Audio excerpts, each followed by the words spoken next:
சரி, ஒரு முக்கியமான பாயிண்ட்ல நிறுத்திருக்கீங்க திரு ராஜீவ் காந்தி. ஒரு நெகட்டிவ் பாயிண்ட்டை ஈஸியா மக்கள்கிட்ட கொண்டுட்டு போயிட முடியும் என்பதனால தான் அதிமுக பாஜக கூட்டணியை அதிகமா விமர்சிக்கணும் அப்படின்ற ஒரு வியூகத்தையும் திமுக கையில வச்சிருக்கா. அந்த அடிப்படையில தான் மாவட்ட செயலாளர்கள் எம்எல்ஏக்கள்லாம் அங்க வார்டுகளுக்கு போய் மக்களை சந்திக்கணும் என்ற அறிவுறுத்தல் கொடுக்கப்பட்டிருக்கா. இந்த அடுத்த வாரத்தில் 8, 9, 10, 11 இந்த 4 தேதிகளில் 1284 கூட்டங்களை முதலமைச்சர் வச்சுருக்காங்க. அதுக்கு பேர் சாதனை விளக்க கூட்டம் தான். சாதனை விளக்க சொல்லி ஓட்டு கேளுங்க. மக்களால் திராவிட முன்னேற்ற கழகத்தால் ஏற்பட்ட பயனடைந்த மக்கள்கிட்ட போய் சொல்லுங்கள். கொள்கை ரீதியாகவும் சொல்லுங்கள். திராவிட முன்னேற்ற கழகம் நிலைநாட்டிய சமூக நீதியை, மாநில உரிமையை, மொழி உரிமையை பேசுங்க தான் எங்கள் முதலமைச்சர்களுக்கு சொல்லியிருக்காங்க. திராவிட முன்னேற்ற கழகம் இலக்கு தான். தேர்தலுக்கு போகும்போது அதில் அனைத்து இந்த அண்ணா திராவிட முன்னேற்ற கழகம் செய்த துரோகம் என்ன, பாஜகவோடு சேர்ந்து கொண்டு அவர்கள் ஆடி ஆட்டம் என்ன, மாநில உரிமைக்கு எதிராக என்னென்ன செஞ்சாங்க, அதையும் பேசணும். அரசியல் கட்சிக்கு 2 பக்கம் வேணும். ஒரு பக்கம் கொள்கை, இன்னொரு பக்கம் சேவை. சேவையும் கொள்கையும் ஒருங்குபட்ட கட்சி திமுக. அதனால் 2ஐயும் பேசணும். இன்னொன்று, இந்த வாதங்களை 2 நான் மையப்படுத்த விரும்புகிறேன். மரியாதைக்குரிய அதிமுக ஆதரவாளராக வந்திருக்கிற அண்ணன் சீனிவாசன் அவர்கள் நீங்கள் வரக்கூடாதுன்னு நான் சொல்லலை. அவர் நம்ம நெருங்கிய அண்ணன், அவர் பேசட்டும். அவர் மாற்று கருத்து கருத்தை பாதிப்போம். நான் அவர் பேசும்போது சொல்கிறாரு கச்சத்தீவு அப்படின்னு அவர் ஆரம்பித்தார். அண்ணன் தங்க வரதராஜன் கச்சத்தீவு, ஈழத்தமிழர் படுகொலை 2 மைய பிரச்சனைங்க. கச்சத்தீவு 1974 கொடுப்பதற்காக போடப்பட்ட முதல் கொடுக்கப்பட்ட ஒப்பந்தம். அந்த ஒப்பந்தத்து போது அன்றைய காங்கிரஸ் கட்சி கொடுக்க ஒப்பந்தம் போடுது. அன்னைக்கு இந்தியாவோட அரசியல் சட்டத்தில் சரத்து 4 படி மாநில எல்லைகளை இன்று வரை எங்கேயாவது ஒரு நாட்டுக்கு பிறகு நாட்டுக்கு கொடுப்பதோ வாங்குவதோ என்பது மாநில அரசு கேட்க வேண்டிய அவசியம் இல்லை. ஒன்றிய அரசு தான் முடிவு செய்ய முடியுது. அரசியல் சட்டத்துடைய சரத்து விதி. இந்திரா காந்தி காலத்தில் அந்த விதி தான் இருந்தது. இன்றைக்கி மரியாதைக்குரிய மோடி அவர்கள் ஆளுகிற போதும் இந்த விதி தான் இருக்கிறது. இந்த விதியை மாற்றலை. அன்னைக்கு கொடுக்குற போது திமுக அமைதியாக இருக்கல. அனைத்து கட்சிக்கிட்டும் கொடுத்து சட்டப்பேரவையை கூட்டி தீர்மானம் போட்டு நீங்கள் கொடுத்தது ஒரு மாநிலத்தை அனுமதி இல்லாமல் கேட்காமல் கொடுத்தது தவறுன்னு நாங்கள் சொல்கிறோம். அப்போ அடுத்தவரை எமர்ஜென்சி வருது. எமர்ஜென்சிக்கு பின்னாடி தான் 76 ஹேண்ட் ஓவர் பண்ணது. அக்ரிமெண்ட் 74, 76 ஹேண்ட் ஓவர், லேண்ட் ஒப்படைக்கப்படுது. லேண்ட் ஒப்படைக்கப்படும் போது தமிழ்நாட்டை ஆண்ட கட்சி அதிமுகங்கிற கட்சி அமைதியா இருக்கு, மௌனமா இருக்கு. திமுக போராடுது. இப்போ இல்ல நான் முடிச்சிடுறேன். இதுல 77ல தான எம்ஜிஆர் ஆட்சிக்கு வராங்க. நீங்க சொல்றது 76 வர்றேன். 76ல தேர்தல் காலத்தின் போது தான் மரியாதைக்குரிய இந்திரா காந்தி அவர்கள் அந்த லேண்ட் ஒப்படைக்கிறாங்க. அன்னைக்கு எலெக்ஷன் அந்த ஹேண்ட் ஓவர் பண்ணும்போது எமர்ஜென்சி முடிஞ்சு கூட்டணியை இந்திரா காந்தி அம்மையாரை ஆதரிக்கிறார் எம்ஜிஆர் அவர்கள். இந்திரா காந்தி அம்மையாரை ஆதரித்து 75க்கு பின்பு தொடர்ச்சியாக கூட்டணி பேச்சுவார்த்தை நடக்குது. ஏறத்தாழ குடியரசுத் தலைவர் ஆட்சியின் போதே எம்ஜிஆர் தான் அறிவிக்கப்படாத முதலமைச்சராக இருக்கிறார். தேர்தல் காலத்தில் ஒப்படைக்கப்பட்ட அந்த நேரத்தில் கூட அதிமுக மக்கள் மன்றத்தில் போய் கச்சத்தீவு கொடுத்து தப்புன்னு வாதாடலை. பின்னால் மரியாதை ஜெயலலிதா அவர் விளக்கு தொடுத்தால் அது வேற வரலாறு. அன்னைக்கு இந்திரா காந்தி அம்மையோட கூட்டத்தில் இருந்தது. ஒரு ஒப்பீட்டை நான் செய்ய வேண்டியிருக்கு. திமுக அந்த சமயத்துல அமைதியாக இல்ல, கச்சத்தீவு தாரை வார்த்த போது அப்படின்னு சொல்றீங்க.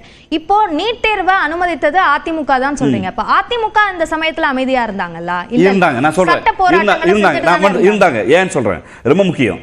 திராவிட முன்னேற்ற கழகத்துக்கும் அதிமுகவுக்கு என்ன வேறுபாடுனா, ஒரு இங்கே ஸ்டேட் அண்ட் சென்ட்ரல் பாலிசியில் ஒரு அரசியல் சட்டம் இருக்கிற போது மாநில அரசுக்கும் ஒன்றிய அரசுக்கும் டிஸ்பியூட் வருகிற போது மாநிலத்தை ஆளுகிற கட்சி இது முடியாது, இது கூடாது நாங்கள் சொல்கிறோம். நீட் கொண்டு வரப்பட்ட போது, வட இந்தியாக்களில் பிரச்சனையாக இருக்குது. நீட் கொண்டு வரப்பட்ட போது திராவிட முன்னேற்ற கழகம் சொன்னது நீட் எங்களுக்கு கூடாது என்றோம். விதிவிலக்கை நாங்கள் வாங்கினோம். முக்கியம். அந்த விதிவிலக்கை அம்மையார் செல்வி ஜெயலலிதா அவர்களும் வாங்கினாங்க. நீதிமன்றத்தை போராடினாங்க. முடிச்சிடறேன். 2015ல இருந்து நீட் தேர்வை அமல்படுத்துறாங்க.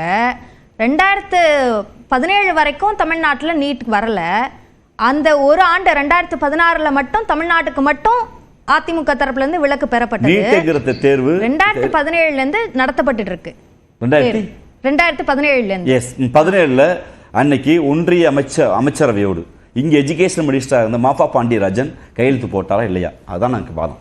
நாங்கள் கேட்பது நீதிமன்றத்தில் சொன்ன வாதமே. இங்கே ஸ்டேட் மினிஸ்டராக இருந்த மாஃபா பாண்டியராஜன் ஓபிஎஸ் அமைச்சரவையில் கையெழுத்தெல்லாம் போட்டு இது பிரச்சனை affidavit, supreme court affidavit, Mafoi Pandiarajan அவர்கள் எஜுகேஷன் மினிஸ்டர் கொடுத்த கன்சென்ட் தான். இது வரைக்கும் அதுதானே நாங்கள் கேட்பது ஒன்று தான். செல்வி ஜெயலலிதா அவர்களால் தடுக்கப்பட்ட நீதிமன்றத்தால் அதற்கு முன்பு காங்கிரஸ் பேருக்கு கொண்டு வந்தால் கூட எங்குமே திரிக்காதீங்க, இந்தியா முழுக்க ஹிந்தி பொருந்தும், ஆனால் தமிழ்நாட்டுக்கு பொருந்தாது. ஏன்? அஃபிஷியல் லாங்குவேஜ் ஆக்ட் விதிவிலக்கு வாங்கி வச்சிருக்கோம். அப்படி விதிவிலக்கு திராவிட முன்னேற்ற வாங்க முடிஞ்சு. அப்படி பாஜகவோடு போராடி வாதாடி வாங்குகிற தெம்பு திராணி அதிமுகக்குள்ள. நீதிமன்றம் சொன்னாங்க, நீதிமன்றத்தை கையில் எல்லாம் ஒப்படைக்க முடியாது. ஒருவேளை நீதிமன்றத்தில் மோடி அரசு, பாஜக அரசு நீட் தமிழ்நாட்டுக்கு வேண்டாம் என்று வாதாடி இருந்தால் விலக்கு கிடைத்திருக்கும். ஏன் வாதாடலை? அப்ப இங்க நீட் வேண்டாம்னு சொல்ற ஒரு காலத்தை சொன்ன அண்ணாமலை ஆகட்டும், வானதி சீனிவாசன் ஆகட்டும், இந்த கருத்தை அவர் கட்சி தலைவர் ஏன் சொல்லல? பாஜக இன்னைக்கு நீதிமன்றத்தில் வாதாடுது, ஆமா எங்களுக்கு நீட் வேணும் வாதாடுது. அந்த ஒத்த கருத்தோடு போய் மாநிலத்தை அடகு வைத்துக் கொண்டு மரியாதைக்கு எடப்பாடி பழனிசாமி இருக்காங்க.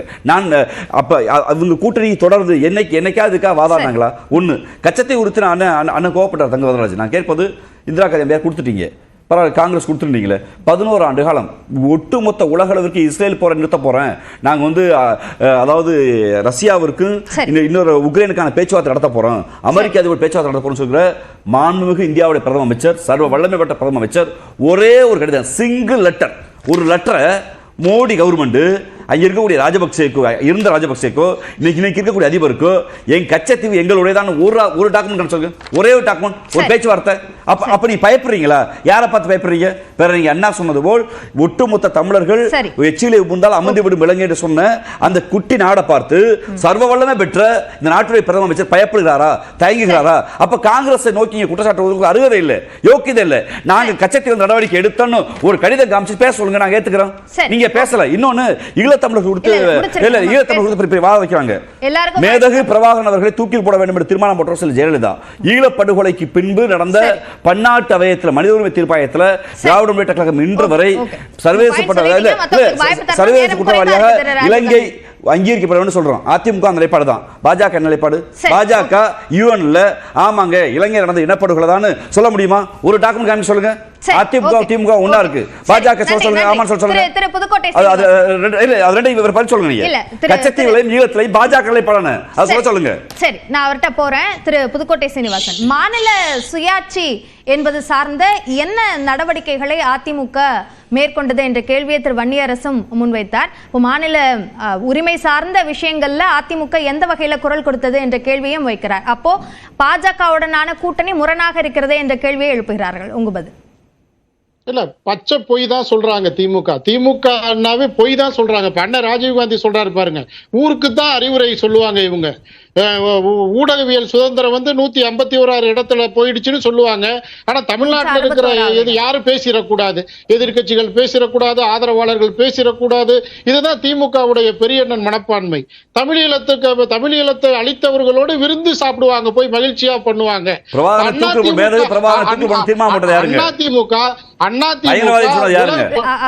ஐநா சபை வரையும் போய் அந்த கடிதம் கொடுத்து இங்க ஒரு பெரிய மனித உரிமை மீறல் நடக்குது, அதை தடுத்து நிறுத்துங்க குரல் கொடுத்தது அதிமுக.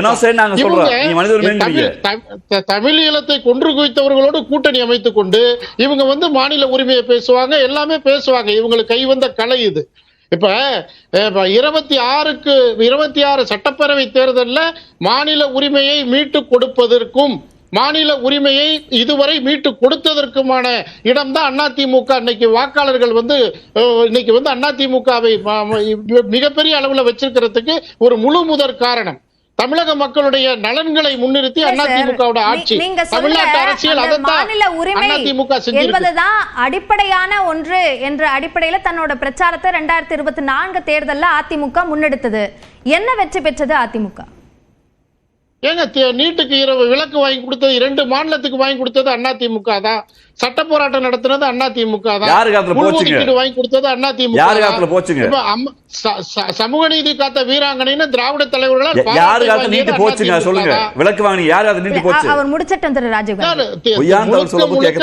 நீட்டிற்கான முழு முதற் காரணம் திமுக காங்கிரஸ் கூட்டணி தான். இதுல எந்த மாற்று கருத்தும் இல்ல.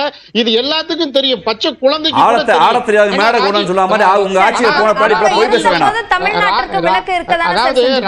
ராஜீவ்காந்தி அண்ணே திமுகவுடைய அந்த விதம் அவங்க அப்படிதான் பேசுவாங்க. ஆனா யதார்த்தமான நிலை என்ன? மக்கள் தரைத்தளத்துல திமுக மீது வைக்கக்கூடிய விமர்சனம் என்ன? அதை